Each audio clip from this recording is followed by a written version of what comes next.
In September 1970, Jordan wasn't fighting Israel, it wasn't fighting Syria, it was fighting itself.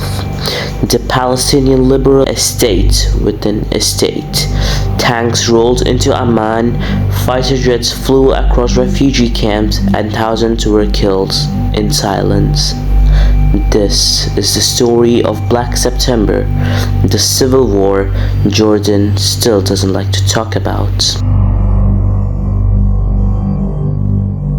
After the 1967 Six-Day War, over 300,000 Palestinian refugees poured into Jordan.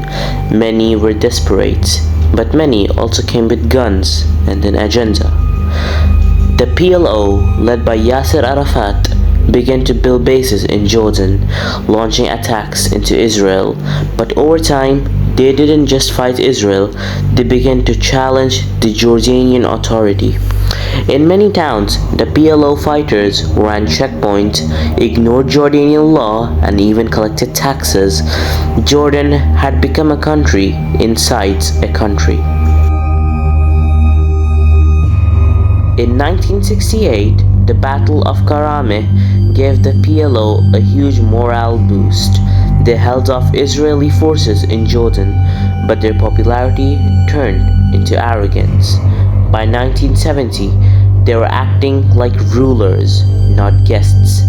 Then came the final straw, the multiple plane hijackings by the PLO-linked group. They blew up 3 aircraft in the desert for the world to see. This was known as the Dawson Field hijackings. King Hussein had had enough. On September 16, 1970, he declared martial law. The army moved into the PLO strongholds. The Jordanian civil war had begun.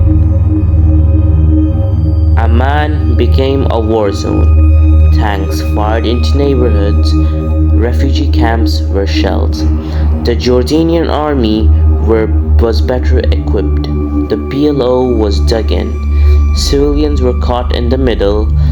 International media barely covered it. Some call it a massacre, others call it a necessary war. Syria, ruled by a new military officer named Hafiz al-Assad, sent tanks into Jordan to support the Palestinians.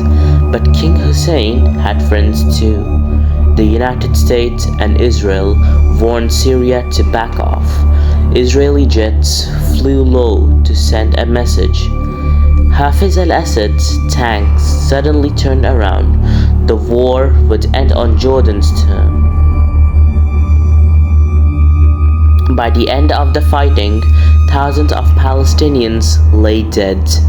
The official Jordanian estimate was 3,000, but some sources claim the number was as high as 25,000. And behind the scenes, one man stood silently in the background. It wasn't King Hussein of Jordan, but it was General Zia-ul-Haq of Pakistan. As part of a Pakistani military mission, Zia-ul-Haq allegedly advised the Jordanian army, and some say he helped orchestrate key operations during the crackdown. The PLO leadership was expelled to Lebanon, where history would soon repeat itself. King Hussein remains in power, but the memory of Black September left deep scars across the Arab world. So, who was right? Was the PLO wrong to act like a state? Was King Hussein wrong to crack down with such force?